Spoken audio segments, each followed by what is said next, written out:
El Papa Francisco, reformista, a la escucha de los marginados. La muerte de este lunes del Papa Francisco. El Papa Francisco muere a los 88 años de edad. Arzobispos de Buenos Aires, se nos fue el Papa de los pobres y de los marginados, declara la Curia Argentina. El mundo dice adiós al Papa Francisco. Homenaje unánime de dirigentes de todo el mundo al fallecido Papa Francisco. Y se inicia ya los preparativos para el cónclave, donde estarán llegando a Roma todos los cardenales en edad para votar y pues ir al cónclave. Yo creo que en unas horas se sabrán los cardenales que están en primera línea para sustituir al Papa Francisco. Hoy la nota mundial pues es el fallecimiento del Papa. Habrá una misa, pues aquí lo recordamos. No volvió el Papa, su intención era volver. Tuvo ciertos desacuerdos con la curia mexicana en ese entonces, cardenales, a los cuales invitó a que salieran de sus comodidades. Los invitó a que salieran a las calles, a las colonias, a atender a los desposeídos, que no vivieran como virreyes. Eso caló mucho a la curia mexicana. En aquel entonces, hace que será ya 10 años, 11 años, precisamente cuando entramos al sistema de telecable, qué coincidencia. Es una pérdida dolorosa, dice la presidenta de México, Claudia Sheinbaum, tras muerte del Papa Francisco. Recordó que incluso en sus últimos momentos el pontífice mantuvo un mensaje de paz. Por ejemplo, ¿qué es y por qué se destruye tras la muerte del Papa los anillos que portan, los anillos del pescador? El anillo del pescador es un símbolo de la Iglesia Católica y cada papa tiene una conexión especial. En el caso del Papa Francisco se rompieron tradiciones que parecían inamovibles. Bueno, su perfil jesuita, siempre una opción católica por los que menos tienen. Con la muerte del Papa Francisco, este lunes 21 de abril, es momento de iniciar el proceso funerario, donde existe una tradición que cumplir la destrucción del anillo del pescador o anillo piscatorio. Se trata de un anillo usado por todos los papas para sellar las correspondencias privadas.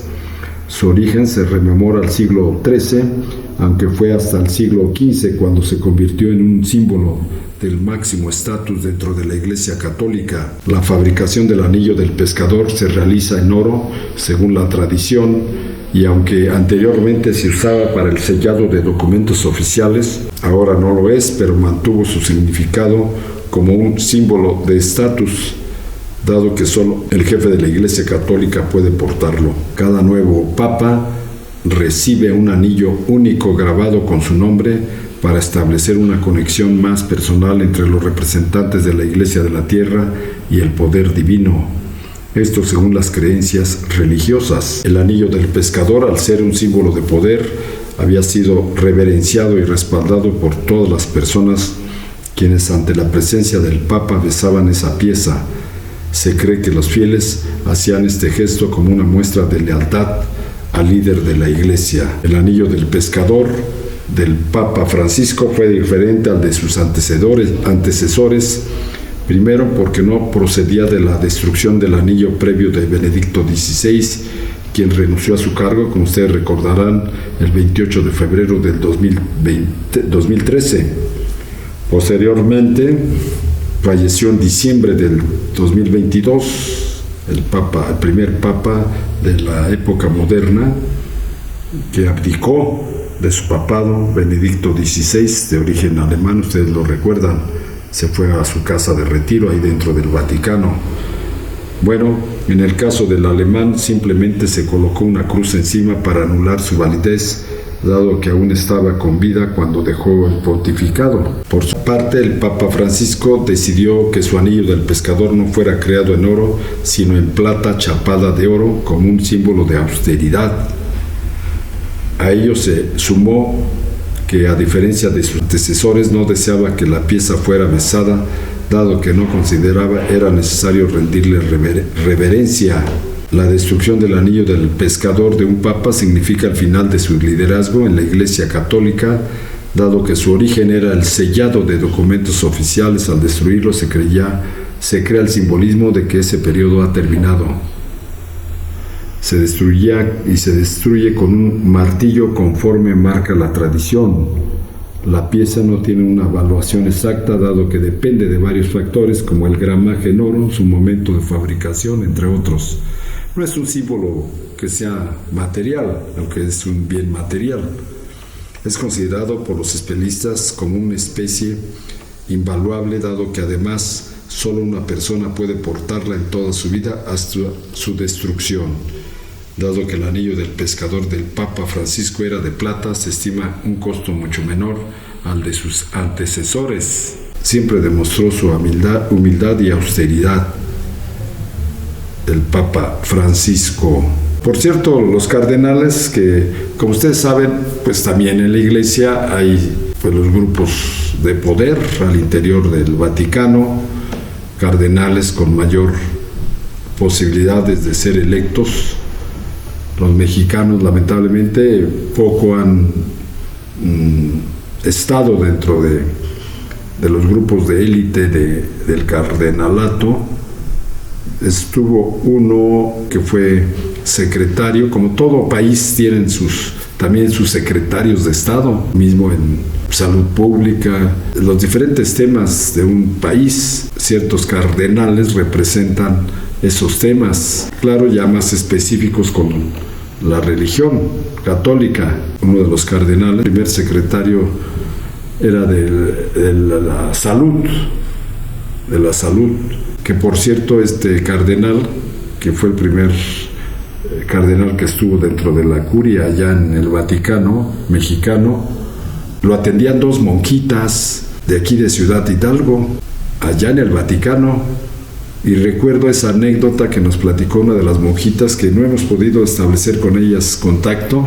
Nos platicaba que el Papa Francisco, cuando llegó de Argentina a la elección para elegir al sustituto de Juan Pablo II, si bien él se le mencionaba, no era el candidato fuerte, el Papa Francisco, y llegó a un departamento ahí dentro del Vaticano, donde estaba precisamente el cardenal originario de México, muy amigos ellos, y lo recibió allí en este departamento, y las monjitas me platicaron que el entonces cardenal y primado de Argentina, Bergoglio, que era su apellido del Papa Francisco, ahí les tocó a ellas prepararles sus alimentos, a los dos, por supuesto, y les recomendó que si por favor ahí le dejaban ya preparado todo, porque terminando concilio para elegir el Papa,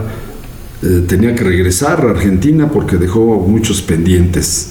Entonces que le dejaron ahí preparados sus belices y todo para regresar a Argentina.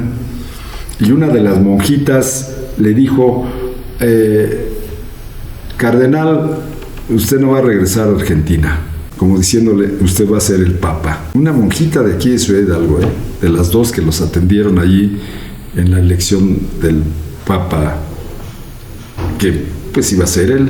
Fíjense qué anécdota, y cómo estas monjitas que pues ya murió el cardenal, tengo entendido que están en México, no sé de qué congregación, pero sería bueno por ahí localizarlas para que nos platicaran esas vivencias que tuvieron cercanas al que sería el Papa Francisco, que les hizo un regalito allí, muy de acuerdo a cómo son imágenes, un regalito a cada una.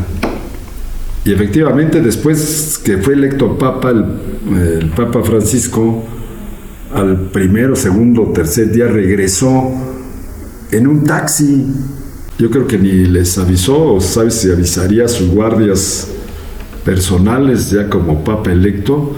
Fue en un taxi a recoger sus pertenencias personales con las que viajó de Argentina a la elección del Papa, allá al departamento del cardenal mexicano. Fue en forma muy sencilla y humilde, en un coche, en un taxi o libre que decimos acá, a recoger sus pertenencias.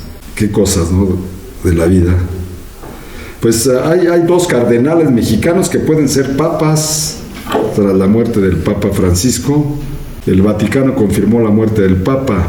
Bueno, tras el fallecimiento del Papa Francisco, el Colegio Cardenalicio pues ya tiene que convocar a un cónclave. Tras el fallecimiento del Papa, destacan dos cardenales mexicanos que podrían ser contemplados: Carlos Aguiar Retes, quien es el arzobispo primado de México, y Francisco Robles Ortega.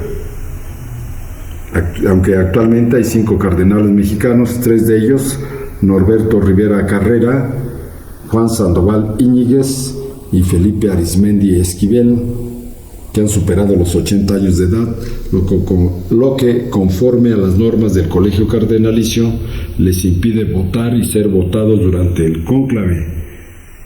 Aquí no hablan del cardenal Suárez Inda, que también por ser ya emérito, después de cierta edad, pues ya son retirados cardenales en retiro, podríamos decir, aunque pueden seguir con su nombramiento de cardenal. Por lo tanto, las posibilidades reales caen en Aguiar Retes, les decía yo, que está aquí a mano izquierda de ustedes, viendo su pantalla, que es el arzobispo primado de México, que tiene como sede la catedral allá en el Zócalo, no en la basílica, en el Zócalo, la catedral.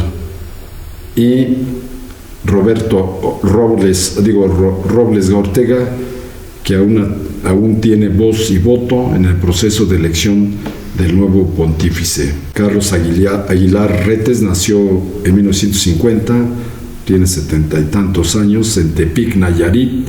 Ingresó al seminario en su adolescencia y completó estudios de filosofía y teología en México y Estados Unidos. Fue ordenado sacerdote en 1973, más tarde se convirtió en una figura clave dentro del episcopado mexicano y latinoamericano. Su ascenso dentro de la jerarquía eclesiástica ha sido constante. Fue nombrado arzobispo de Tlalnepantla en 2009 y se ha desempeñado como presidente del Consejo Episcopal Latinoamericano, CELAM, además de liderar el Consejo Episcopal Mexicano durante 2 trienios en México. Su cercanía con el Papa Francisco quedó en evidencia desde la 5ª Conferencia de Episcopado Latinoamericano en Aparecida, Brasil, donde ambos coincidieron. El Papa Francisco lo designó cardenal en 2016 y un año después lo nombró arzobispo primado de México, cargo que ocupa desde el febrero del 2018. Actualmente es la máxima autoridad de la Iglesia Católica en México. El otro cardenal que puede ser electo Papa mexicano es José Francisco Robles Ortega, nacido el 2 de marzo de 1949 en Mascota, Jalisco. Él se ha desarrollado una carrera eclesiástica de más de 4 décadas. Realizó su formación filosófica y teológica en el Seminario de Guadalajara y Zamora. Fue ordenado sacerdote en 1976.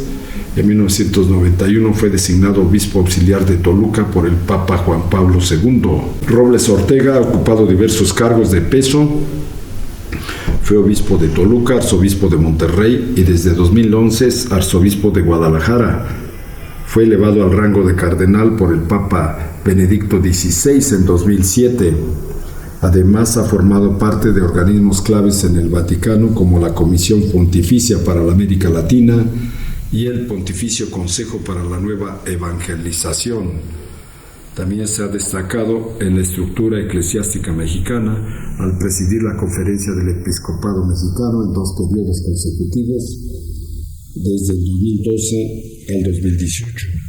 Su participación en el cónclave en 2013, donde fue electo el Papa Francisco, refuerza su perfil como figura con experiencia en los procesos de sucesión papal.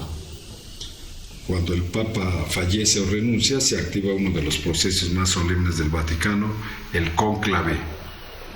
En este ritual, el Colegio Cardenalicio se reúne en la Capilla Sixtina, donde los cardenales menores de 80 años emiten su voto de manera secreta para elegir al nuevo pontífice.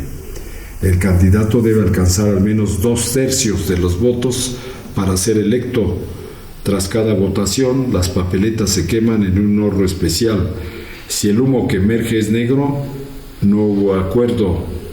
En cambio, si el humo blanco anuncia al mundo que la Iglesia tiene un nuevo líder, una vez aceptado el cargo, el elegido escoge el nombre con el que se ha conocido y se presenta oficialmente desde el balcón de la Basílica de San Pedro con el tradicional anuncio: Habemus Papa. Así es como estará desde este momento preparándose ya el sustituto del Papa de los pobres y desvalidos, el Papa Francisco. Que en paz descanse en el papamóvil y dando la bendición. Así fue su última aparición pública, el del Papa Francisco. El Papa Francisco falleció este lunes, como ya sabemos. Se veía muy cansado, sus ojos cansados, muy cansado, y no obedecía que estuviera en reposo. Él seguía con las actividades que su salud le permitían. Y así fue como el Papa, en un domingo de resurrección, falleció, siendo lunes allá de madrugada, de mañana, no domingo. Descanse en paz el Papa Francisco.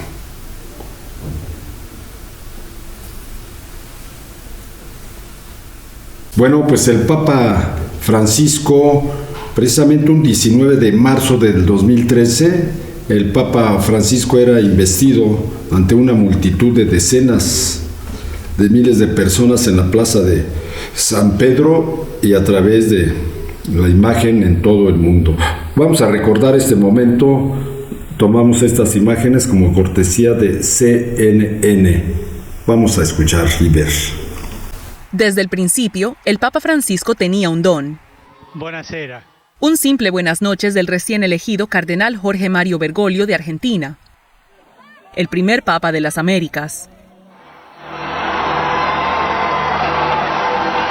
Nunca antes un pontífice había elegido el nombre Francisco, en honor al santo conocido por su pobreza y amor a la naturaleza. Con ello, Bergoglio estableció el tono de un pontificado marcado por la atención a los más necesitados y a una manera sencilla de vivir. El nuevo prelado de la Iglesia Católica decidió no vivir en los apartamentos históricos del Vaticano, sino en una simple casa de invitados en el complejo. Las elaboradas túnicas y joyas papales permanecieron en el vestuario, ya que Francisco solo utilizaba su sotana blanca con una simple cruz de estaño, y cuando necesitaba que le arreglaran los anteojos, se subía a un auto e iba por sí mismo a una óptica en Roma, un estilo práctico que aprendió en las calles de Buenos Aires. Por ejemplo, cuando era guardia de seguridad de un club nocturno, tomaba el transporte público. Y siempre fue hincha del equipo de fútbol argentino San Lorenzo. Sus palabras simples siempre encontraban la manera de llegar al corazón de los temas controversiales. Creo que la Iglesia debería no solo disculparse con esta persona que es gay, a quien ha ofendido, pero debe disculparse con los necesitados, con las mujeres explotadas, con los niños explotados en el trabajo. Debe pedir disculpas por haber bendecido muchas armas. No cambió la oposición de la Iglesia Católica hacia el matrimonio entre personas del mismo sexo, pero convenció a muchos de que era un papa abierto a los cambios. Francisco era un campeón del medio ambiente y emitió una encíclica para advertir sobre los peligros del calentamiento global y la cultura de desperdicio por parte del consumidor en Occidente, que daña nuestro clima y el sustento de los necesitados. El abuso y la destrucción del ambiente al mismo tiempo van acompañados por un imparable proceso de exclusión. En efecto, un afán egoísta e ilimitado de poder. El pontífice enfatizó en ese punto cuando viajó a Estados Unidos, el hogar de los vehículos todoterreno consumidores de gasolina, en un pequeño Fiat. Se sentía cómodo entre los pobres y los poderosos. En el patio de la Casa Blanca hizo un pedido para los inmigrantes. Como el hijo de una familia de inmigrantes, estoy feliz de ser un invitado en este país que fue construido principalmente por esas familias. Y durante un tiempo que marcó una dramática crisis de refugiados en Europa, Francisco incansablemente hizo llamados para que los gobiernos y las personas no cerraran sus ojos o sus fronteras. Y quiso dar el ejemplo al llevar a 12 refugiados sirios en su avión después de un viaje a la isla griega de Lesbos. En el complicado terreno de la Tierra Sagrada, el Papa Francisco rezó en el muro que divide a la ribera occidental y a Jerusalén y abrazó a sus amigos judíos ante el Muro de los Lamentos. El Papa dedicó su atención a quienes, como él decía, vivían en las periferias, a los excluidos de la sociedad. Los hambrientos, los sedientos, el extraño, el desnudo, el enfermo y aquellos en prisión. Era un mensaje que el mismo Francisco practicó durante muchos momentos en su pontificado. Abrazar a los discapacitados, lavar los pies de los prisioneros, instalar duchas para personas sin casa en el Vaticano. Una de sus características, o la característica de toda su vida, fue la humildad. Una humildad que atrajo al mundo, con políticos y estrellas haciendo fila para conocerlo en el Vaticano. A veces no era muy popular dentro del Vaticano. Las reacciones de los conservadores molestos sobre su método liberal de las enseñanzas de la Iglesia, las promesas de reformas de transparencia financiera que nunca se materializaron y el escándalo de abuso sexual continúan siendo los problemas más grandes de la Iglesia Católica. Cuando toda la Conferencia de Obispos de Chile renunció por los escándalos sexuales en el país, Francisco admitió en una carta que él también era parte del problema.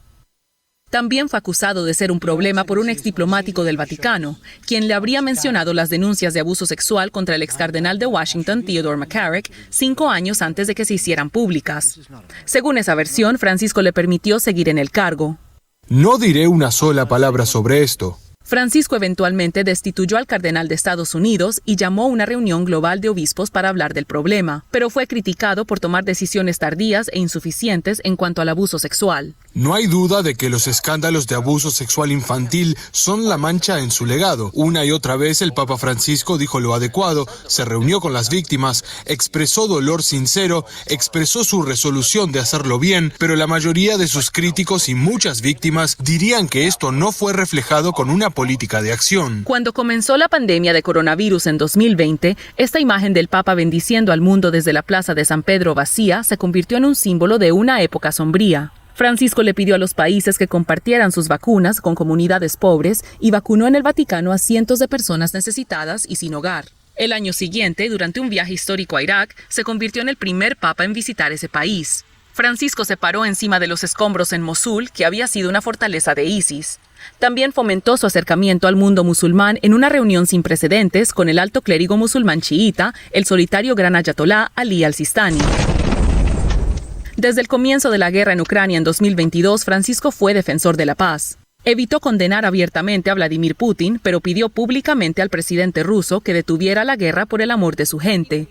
Francisco habló varias veces por teléfono con el presidente de Ucrania, Volodymyr Zelensky, durante el 2022, pidiéndole que, y cito, sea abierto a las propuestas serias de paz. Francisco siempre llevó un mensaje de fraternidad. Fue uno de sus mensajes más importantes, que todos somos hermanos y hermanas a pesar de nuestras diferencias. Cuidar a la tierra y al prójimo, dijo, y no se les olvide rezar por mí. Cortesía de CNN. Fíjense que en estos temas álgidos, y aquí se comentaban en este momento, sobre la pederastia, sobre otros problemas que ha enfrentado la Iglesia a lo largo de su vida, los sacerdotes pederastas que como seres humanos hay en todos lados, fue criticado en su momento por no actuar de inmediato y hacer cuestiones pues más que reales para la prensa o para cuestiones que muy delicadas, que deberían de tomarse con mucha delicadeza y sobre todo pues llevando en el fondo la solución del problema, no la espectacularidad de las noticias. Y pues claro, los críticos pues siempre han existido, sobre todo los que no son católicos. Ellos querían estos liderazgos sociales, si ustedes quieren, en el mundo, pues querían hacer la religión católica a su modo, sin ser católicos. Y lo criticaban. De Vatican News, el día de hoy, la oficina de las celebraciones litúrgicas del Sumo Pontífice ha comunicado que tras la notificación del fallecimiento del romano pontífice Francisco, de acuerdo con las disposiciones de Ordo Exequiarum Romani Pontificis, esta tarde de lunes 21 de abril a las 20 horas, Su Eminencia Reverendísima Cardenal Kevin Joseph Farrelly, camarlengo de la Santa Sede de la Santa Romana Iglesia, presidirá el rito de la constatación de la muerte y colocación del cuerpo en el féretro. Por lo tanto, añade el comunicado, se ruega al eminentísimo decano del Colegio Cardenalicio, a los familiares del romano pontífice, al director y al vicedirector de la Dirección de Sanidad e Higiene del Estado de la Ciudad del Vaticano, que se encuentren en la capilla del Domus Sanctae Martha a las 19:45 y que participen en el rito. Los eclesiásticos vestirán el hábito coral apropiado del sumo pontífice fallecido. Pues hay muchas cuestiones, anécdotas, eventos que el Papa hizo rompiendo con tradiciones ancestrales, pero no por romper esas tradiciones, simplemente por estar actualizado con el mundo. El 27 de marzo del 2020, recuerdan, el mundo vivió una de sus imágenes más simbólicas de la pandemia. El Papa solo bajo la lluvia en una plaza de San Pedro vacía, rezando por la humanidad. 5 años después, aquella histórica Statue Orbis sigue siendo un símbolo de esperanza y fe. Mientras el Papa se recuperaba en Santa María, su mensaje continúa viajando más allá de la Tierra, llegando incluso al espacio. Este momento que conmovió al mundo se convirtió en una fuente de inspiración reflejada en su libro ¿Por qué tienen miedo? ¿Aún no tienen fe? Y en una misión episcopal se llevó en 2023 su mensaje a la órbita. Miren esta imagen. Cuando estaba en el pleno desarrollo el COVID, solo él orando por la salud del mundo. Allí vean ustedes caminando al Papa, y estaba lloviendo, en esa ocasión. Todos estábamos espantados, no queríamos salir de nuestras casas, de nuestros hogares. Y él tuvo COVID. Y quedaron esas secuelas. Nosotros comentábamos aquí hace unas semanas que por qué dejaban que el Papa se arriesgara tanto a saludar en forma cotidiana cientos de personas. Los mismos sacerdotes que iban de todo el mundo, cardenales, se acercaban a él, que será unos medio metro, hablando. Imagínense cuántos de los que iban a ver al Papa no pudieran llevar algún virus, ¿no? Que le afectó grandemente a su salud, que ya de por sí estaba tocada por esa enfermedad de sus pulmones. Y al salir del Vaticano, pues los doctores le advirtieron que tenía que ser no lo dejaban salir del hospital porque él quería trabajar como lo hacía cotidianamente o de acuerdo al momento, ¿no? Entonces el Papa pues llega al Vaticano, allá a su casa, que no aceptó los aposentos centrales que todos los papas utilizaban en el Vaticano. Se fue a un departamento sencillo a un lado, y pues él quería seguir trabajando. Le decían que estuviera total reposo, prácticamente sin moverse, y pues no. Esta semana, este domingo, todavía acudió, aunque presencialmente, no a celebrar la resurrección, sino ayer en unos momentos estar cerca de estas celebraciones sentado, y todavía dijo algunas palabras. Le prohibían hablar, le prohibían hacer cualquier actividad. Nunca obedeció, y él murió haciendo lo que él sabía hacer, la entrega por los demás. Vamos a otra de las imágenes más recientes, el del domingo, del día de ayer, tiempo de México. Yo creo que de las últimas palabras fue cuando dijo: queridos hermanos y hermanas, feliz Pascua. Estas fueron las breves palabras sentidas del Papa Francisco al asomarse este domingo de Pascua, 20 de abril, a la logia central de la Basílica de San Pedro para la bendición Urbi et Orbi, para Roma y el mundo, de la ciudad romana al mundo entero. Tras la Santa Misa presidida por el cardenal Angelo Comastri, por decisión del pontífice, el tradicional mensaje pascual fue leído este año por Monseñor Diego Rivelli, maestro de las celebraciones eucarísticas del Sumo Pontífice. Este gesto lleno de esperanza y de fe marcó no solo la celebración de la resurrección de Cristo, sino también un testimonio de su fortaleza y dedicación pastoral, a pesar de las adversidades físicas que había y venía enfrentando en las últimas semanas.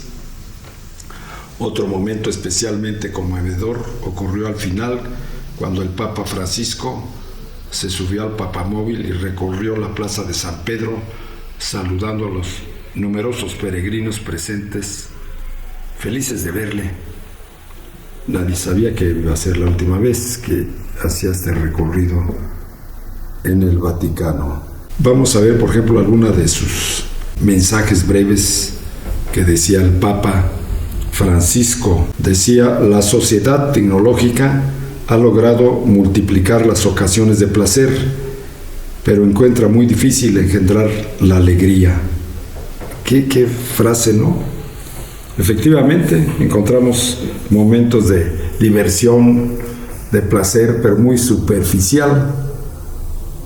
Muy difícil engendrar la alegría, dijo el Papa, ante tantos distractores hoy en el mundo. Otro de sus mensajes: la humanidad está llamada a tomar conciencia de la necesidad de realizar cambios de estilos de vida, de producción y de consumo para combatir este calentamiento, o al menos las causas humanas que lo producen o acentúan. Predicando en el vacío, el Papa. La esperanza tiene audacia y mira más allá de la comodidad personal. Un sabio, el Papa, muy humanista. Una de las frases que causó revuelo también en su momento fue cuando dijo que las personas homosexuales tienen derecho a estar en familia, son hijos de Dios, tienen derecho a tener una familia. Por supuesto que sí, son seres humanos como todos. Otro mensaje: la sociedad tecnológica ha logrado multiplicar las ocasiones de placer. Aquí no lo repite, pero encuentra muy difícil engendrar la alegría. Tantos y tantos mensajes, y que los católicos no estamos acostumbrados a leer toda esta literatura de los papas, que es muy sabia, que pudieran darnos otro panorama para ser auténticos cristianos o católicos, no nada más de misa los domingos. El Papa Bergoglio estuvo marcado por reformas, documentos, reestructuraciones eclesiales, compromisos por la paz, por los pobres y los marginados, en el horizonte de la innovación y la fraternidad. 12 años, ¿no? Casi, de procesos, nuevos dinamismos y puertas abiertas en el Vaticano. Con esta imagen terminamos estas informaciones y comentarios sobre la muerte del Papa Francisco en nuestro informativo.